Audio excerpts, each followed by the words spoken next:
हरे कृष्णा। सभी भक्तों का हार्दिक स्वागत है आज के प्रातःकालीन श्रीमद् भागवत क्लास में। तो हमने पिछली बार पढ़ा कि किस प्रकार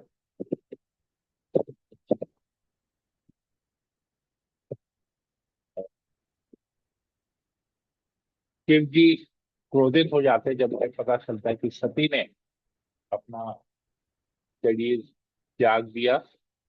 तो वो अपने शरीर से शिव जी अपने शरीर से एक राक्षस को उत्पन्न करते हैं। बहुत भयानक देखने में होता है और पूरी सेना वो राक्षस के साथ शिव जी के जितने अनुयायी होते हैं, भूत प्रेत जो भी होते हैं, सब लोग जाते हैं दक्ष के वहां पर और दक्ष के का गर्दन काट देते हैं और उस पूरे यज्ञ स्थली को तहस नहस कर देते हैं। तो ये हमने पिछली बार पढ़ा।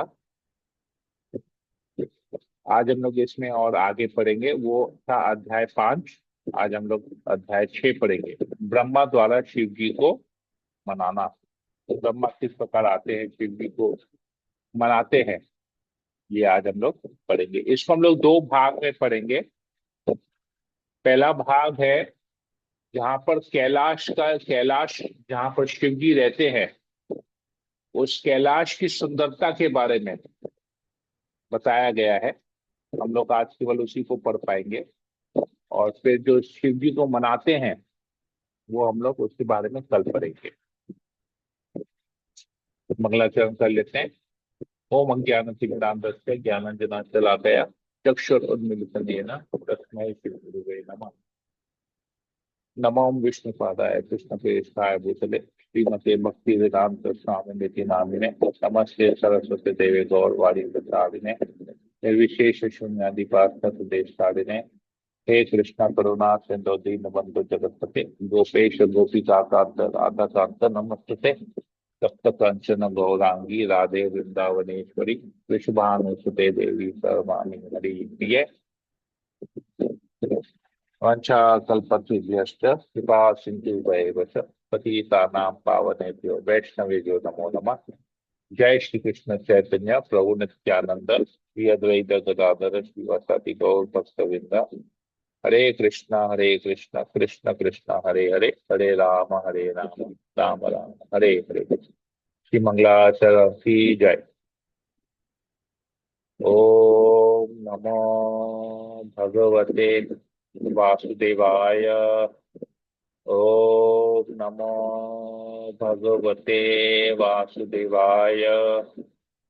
ओम नमो भगवते वासुदेवाय। श्रीमद् भागवतम चतुर्थ स्कंद अध्याय 6। ब्रह्मा द्वारा शिव जी को मनाना।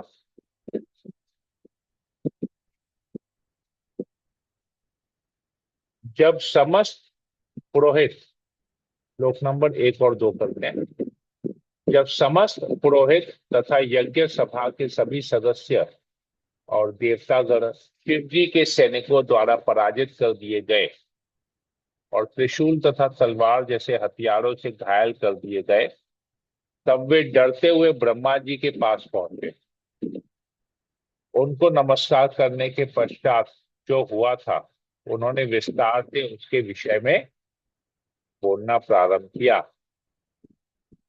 ब्रह्मा तथा विष्णु दोनों ही पहले से जान गए थे कि दक्ष के यज्ञ स्थल में ऐसी घटनाएं होंगी। अतः पहले से पूर्वानुमान हो जाने से वे इस यज्ञ में नहीं गए। तो देखिए यहाँ पर अगर हम पहले अध्याय में जाएंगे तो वहां पर हम देखते हैं कि दक्ष बहुत घमंड करके उस सभा में प्रवेश करता है और वहां पर सभी देवतागण खड़े होते हैं उनका स्वागत करने के लिए। ब्रह्मा जी उठकर उनको आशीर्वाद देते हैं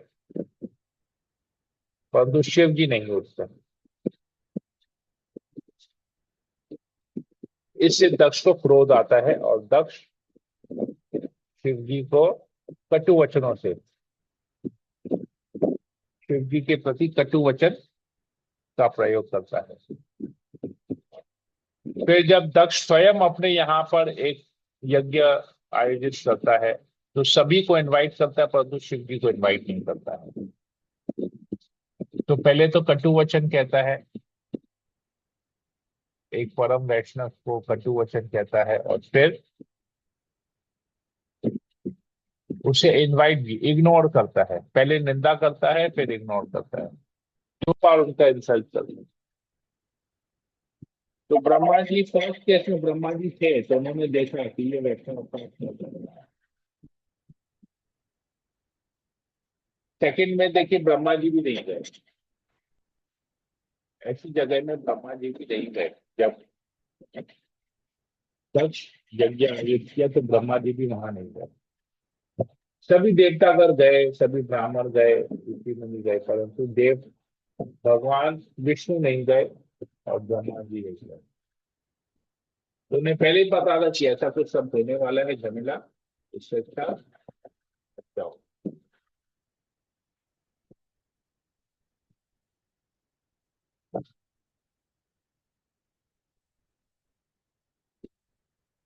तो ये बेसिकली एक नहीं जानने का एक और कारण भी है कि दक्ष जो है घमंडी हो गया था, तो भगवान चाहते तो उसका घमंड टूटे, और भगवान स्वयं उसमें इंटरफेयर नहीं करना चाहते, इसलिए वो वहां पर नहीं गए। आगे, जब ब्रह्मा ने देवताओं तथा यज्ञ में सम्मिलित होने वाले सदस्यों से सब कुछ सुन लिया तो उन्होंने उत्तर दिया, यदि तुम किसी महापुरुष की निंदा करके उसके चरण कमलों की अवमानना करते हो तो यज्ञ करके तुम कभी सुखी नहीं रह सकते। तुम्हें इस तरह से सुख की प्राप्ति नहीं हो सकती।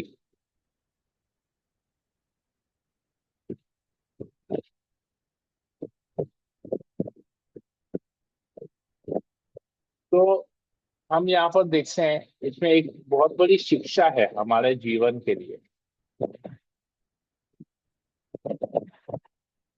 ब्रह्मा जी कह रहे हैं किसी महापुरुष की निंदा, अगर तुम किसी महापुरुष की निंदा करते हो और फिर तुम सोचते हो कि हम यज्ञ करके सुख होंगे, सुखी होंगे, तो ये संभव नहीं, सुख की प्राप्ति नहीं होगी। अगर महापुरुष की निंदा करेंगे तो जितना भी धन खर्चा करके यज्ञ करेंगे तो वो वहां पर ऊपरी तरीके से लगेगा कि वहां सुख मिल रहा है, क्योंकि लोग आ रहे हैं, इतने सारे गेस्ट आ रहे हैं, वाहवाही कर रहे हैं। तो अभी प्रैक्टिकली हम देखते हैं कि अगर हम इस प्रकार का कोई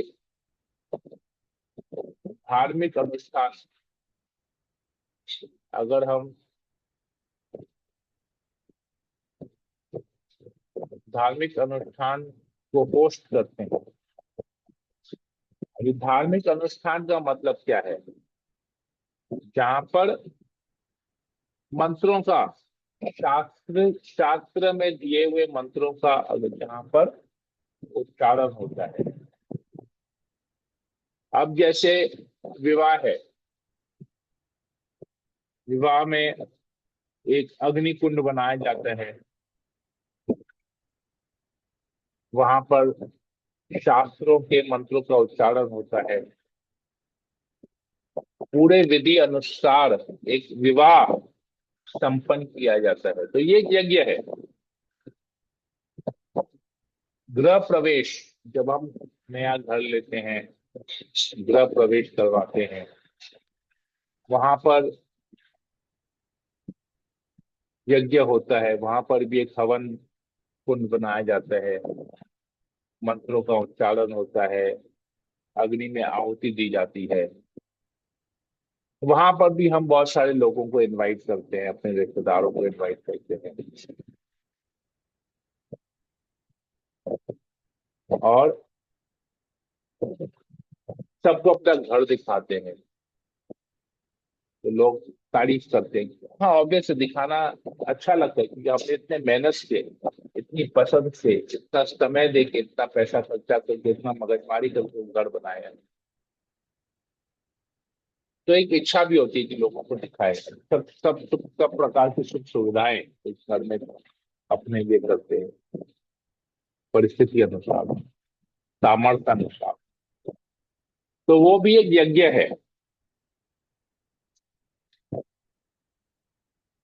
परंतु ऐसी जगह में, ऐसे अनुष्ठान में यदि हम भक्तों को नहीं बुलाएं, जो वैष्णव गण है उनको अगर हम नहीं आमंत्रित करते हैं, भले निंदा नहीं करते हैं किसी की, लेकिन अगर आमंत्रित नहीं करते हैं, जानते हैं कि ये भक्त है, ये वैष्णव है, और उनको आमंत्रित नहीं करते हैं, और सोचते हैं अपने में ही हम पार्टी वार्टी करेंगे, खाना पीना करेंगे, सब करेंगे, तो ये भी एक प्रकार का अपराध में आता है। अगर नहीं जानते तो अलग बात है, भाई हमारा वैष्णव संघ है ही नहीं, वैष्णव कौन है उसके बारे में नहीं जानते, तो अलग ही बात हो गई। लेकिन अगर वैष्णव संघ करते हैं, ये ज्ञान कर लेते हैं, गीता भागवत पढ़ते हैं, श्रवण करते हैं, तो ये बहुत जरूरी है कि किसी वैष्णव को बुलाया जाए घर पे, उनसे कीर्तन करवाया जाए, हरिनाम का कीर्तन करवाया जाए। क्योंकि अगर आप देखेंगे तो ये यज्ञ संपन्न करने का, आप जिस जिस किसी भी ब्राह्मण को बुलाएंगे ना, वो आपसे पैसा लेता है, अपना फीस चार्ज करेगा।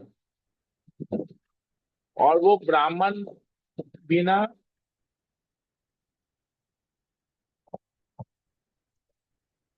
डिसिप्लिन ब्राह्मण नहीं होता है। डिसिप्लिन ब्राह्मण इन द सेंस कि वो ब्राह्मण हो सकता है खान पान में, खाने पीने में उसका कंट्रोल नहीं हो, सब कुछ सब प्रकार की चीजें खाता पीता हो। कोई ब्राह्मण हो सकता है सिगरेट बीड़ी भी पीता हो, कोई शराब भी पीता हो, ये सब रहता है। क्योंकि अभी के समय में तो जल्दी से आपको शुद्ध ब्राह्मण कोई मिलेगा नहीं, जिनमें प्योर ब्राह्मणिकल क्वालिटीज होंगे वो मिलेगा नहीं। परंतु वैष्णव इन सब से ऊपर है। वैष्णव ना किसी प्रकार का नशा करता है, ना कुछ करता है। वो जानता है कि भगवान विष्णु, विष्णु से तभी वैष्णव आते हैं, जैसे मनु से मनुष्य आते हैं, मानव आता है। जो जो विष्णु के भक्त है या कृष्ण के भक्त है, जो वैष्णव है, वो बहुत स्ट्रिक्ट तरीके से विधि विधान नियमों का पालन करते हैं। तो वो जब हरिनाम करेंगे ना, तो उस हरिनाम से ही आपका पूरा यज्ञ संपन्न हो जाएगा।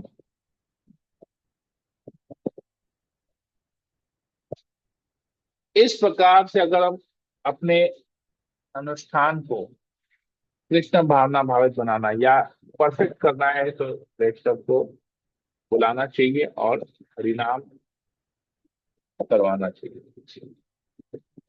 तभी सुख की प्राप्ति होगी। जो पर्पस है उसकी प्राप्ति हमको होगी। अगर हमको पता है तो, गीता भागवत पढ़ते हैं तो, नहीं तो चलेगा, ठीक है। तब तो फिर नहीं तो कर्म कांड में तो ऐसे ही लगे हुए हैं, तो ये एक और कर्म कांड हो जाएगा, बंधन वापस से, बंधन एक और करेगा। आगे ब्रह्मा जी कहते हैं, तुम लोगों ने शिव को प्राप्य यज्ञ भाग ग्रहण करने से वंचित किया है, अतः तुम सभी उनके चरण कमलों के प्रति अपराधी हो। फिर भी यदि तुम बिना किसी हिचक के उनके पास जाओ और उनको आत्मसमर्पण करके उनके चरण कमलों में गिरो, तो वे अत्यंत प्रसन्न होंगे। तो गीता के अनुसार हम देखते हैं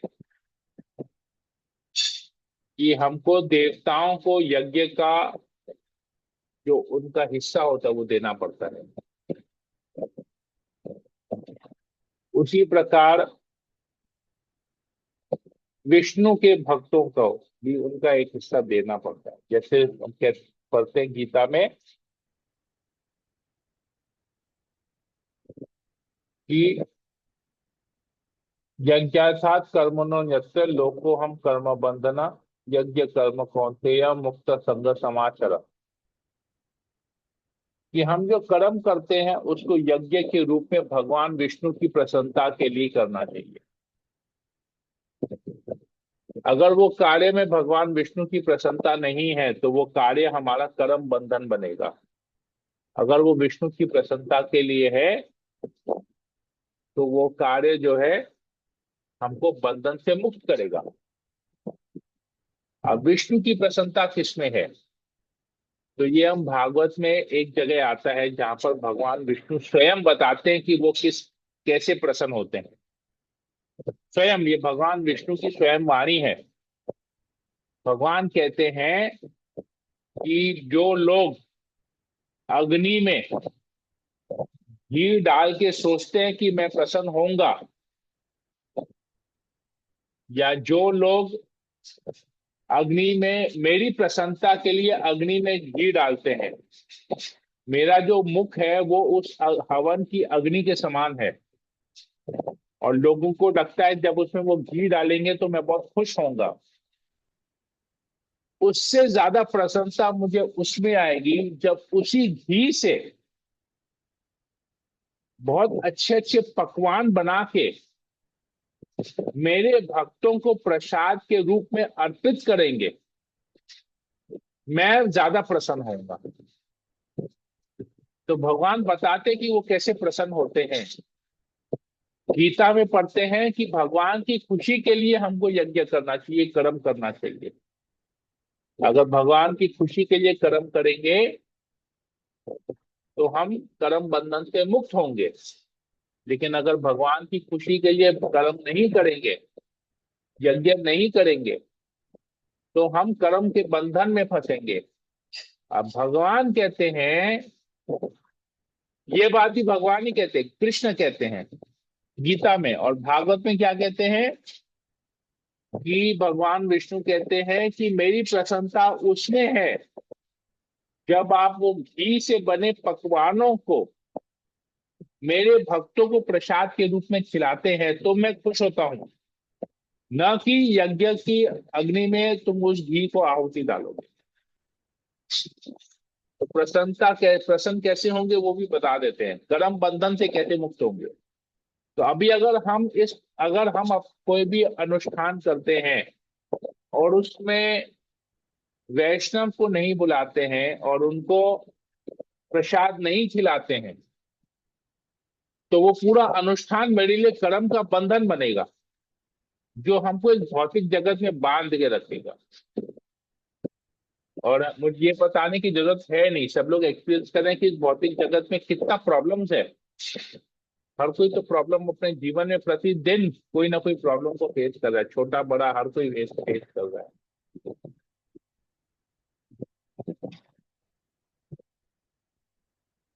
प्रॉब्लम से छुटकारा पाना है तो विष्णु के भक्तों को बुला के वैष्णव की सेवा करनी होगी। ब्रह्मा जी आगे कहते हैं, ब्रह्मा ने उन्हें यह भी बतलाया कि शिव जी इतने शक्तिमान हैं कि उनके कोप से समस्त लोक तथा इनके प्रमुख लोकपाल तुरंत ही विनष्ट हो सकते हैं।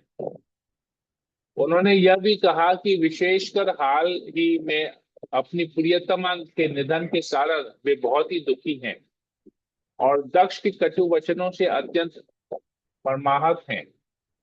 ऐसी स्थिति में ब्रह्मा ने उन्हें सुझाया कि उनके लिए कल्याणप्रद यह होगा कि वे तुरंत उनके पास जाकर उनसे क्षमा मांगे। ब्रह्मा ने कहा कि न तो वे स्वयं, न इंद्र, न यज्ञ स्थल में संवेद समस्त सदस्य ही अथवा सभी मुनिगण ही जान सकते हैं कि शिव कितने शक्तिमान हैं। ऐसी अवस्था में ऐसा कौन होगा जो उनके चरण कमलों पर पाप करने के का दुस्साहस करेगा। इस प्रकार समस्त देवताओं, पितरों तथा जीव आत्माओं के अधिपतियों को उपदेश देकर ब्रह्मा ने उन सबों को अपने साथ ले लिया और शिव के धाम पर्वतों में श्रेष्ठ कैलाश पर्वत के लिए प्रस्थान किया।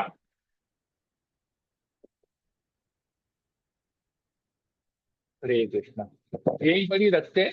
एक्चुअली कैलाश पर्वत का बहुत सुंदर वर्णन है, बहुत ज्यादा है, उसको पढ़ने के लिए आपको समय लगेगा। करीबन 23-24 श्लोक हैं, 25 श्लोक है, जिसमें कैलाश का जो है 24 श्लोक है, जिसमें पूरे कैलाश पर्वत के बारे में उसका डिस्क्रिप्शन आता है। 24 श्लोक। तो इसको हम कल पढ़ते हैं। हरे कृष्णा। यहीं पर ये रखते हैं। तो किसी को कोई प्रश्न हो पूछ सकते हैं, कुछ कमेंट कर सकते हैं।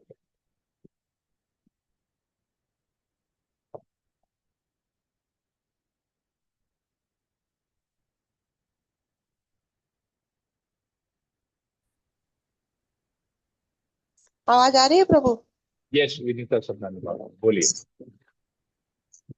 हाँ प्रभु, आज के तो क्लास बहुत अच्छा लगा। इससे तो एक बात पक्का हो गया कि जब तक हम लोग वैष्णव लोग को समावेश नहीं करेंगे तो वो अनुष्ठान हम लोग का अधूरा ही माना जाएगा, क्योंकि हम लोग राइट। जो यज्ञ वगैरह जो भी कराते हैं तो हम हम्म। तो प्रॉब्लम से बचने के लिए कराते हैं या तो उत्सव में कराते हैं। पर जब तक वहाँ वैष्णव नहीं आएंगे, अगर भक्तों की हम लोग नहीं करेंगे सेवा, तब तक हम्म। उसको मतलब अधूरा या उसका कुछ हाँ, मतलब पूरा अधूरा ही नहीं रहेगा होगा वो, काम अधूरा ऐसा। रहेगा। अधूरा रहेगा वो। अधूरा राइट। रहेगा, राइट प्रभु।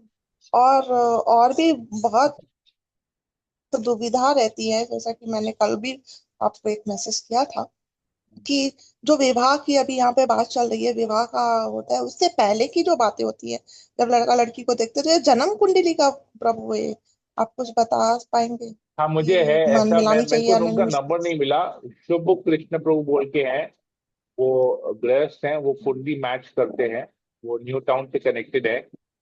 मुझे उनका नंबर नहीं मिला, चाहिए? मैं उसका नंबर पता करके आपको भेजता हूँ। मेरे पास कहीं पर तो है उनका नंबर। तो क्या हुआ, वो कुंडली मैच करते हैं, बहुत परफेक्ट लेवल पे कुंडली मैच करते हैं। तो मैं उनका डिटेल आपसे अच्छा, शेयर और करूंगा, रेमेडी आज बताते आज होंगे, तक तो रेमेडी नहीं, भी मैं बताते शाम तक होंगे। आपको भेजता हूँ। और प्रभु ये तो ठीक है, ऐसे भक्तों के समाज में ऐसा क्या होता है, वो लोग क्या ऐसा कुंडली मुंडली मिलाते हैं हाँ, कुंडली या जो हम लोग अभी गुरु महाराज कहते हैं कि कुंडली मैच करके करो। कुंडली मैच करना चाहिए। ये खाली भक्त है बोल के, चलो भक्त है तो विवाह कर लेंगे, सब कुछ हो जाएगा, वैसा नहीं है। क्योंकि भक्त है लेकिन शुद्ध भक्त नहीं है ना। तो शुद्ध भक्त तो हर परिस्थिति में अपने आप को एडजस्ट कर लेता है। हम लोग तो साधक है, साधक हम लोग को बस थोड़ा सा प्रॉब्लम होता है और झगड़ा झगड़ा चालू कर लेते हैं। तो इसलिए कुंडली वहम मैच भी करके इतना करना रख चाहिए, लगता वो है, ज्यादा हम लोग वो तो शुद्ध बेटर नहीं होता है। है कि कुंडली मैच कर लें। भले भक्त हो, लेकिन एक दूसरे को समझ के कुंडली मैच करके करना चाहिए। वो बहुत अच्छा लगा, ये परफेक्ट आंसर मिला, थैंक यू प्रभु। हमेशा ही मिलता है, आज के लिए तो वो भी बात दुविधा में थे तो अच्छा मिला। हरे कृष्ण राजू प्रभु की प्रभु, दंडक। यस प्रभु, बोलिए। तो ये वो भगवान विष्णु को प्रसन्न करने का जो आप बता रहे थे, वो हम्म। कौन से अध्याय में है प्रभु जी? वो इसमें है, मैं आपको बता दूंगा, वो श्लोक ही मैं शेयर कर दूंगा। वो मैं हाल श्रीमद् ही में पढ़ भागवतम रहा में ही था, है मैं ना? हाल ही में कहीं पर पढ़ रहा था। भागवत में किसी एक अध्याय में है, मुझे ध्यान नहीं आ रहा है, मैं वो शेयर कर लूंगा, पूरा श्लोक ही वैसा ही है। ठीक है मैं प्रभु शेयर जी, कर लेता हूँ। भागवतम में ही है ना? भागवतम में ही है, भागवतम का एक श्लोक है वो, भगवान स्वयं बताते हैं ये बात। ओके प्रभु। हरे कृष्ण। अरे, और किसी को कुछ पूछना, कुछ बोलना है?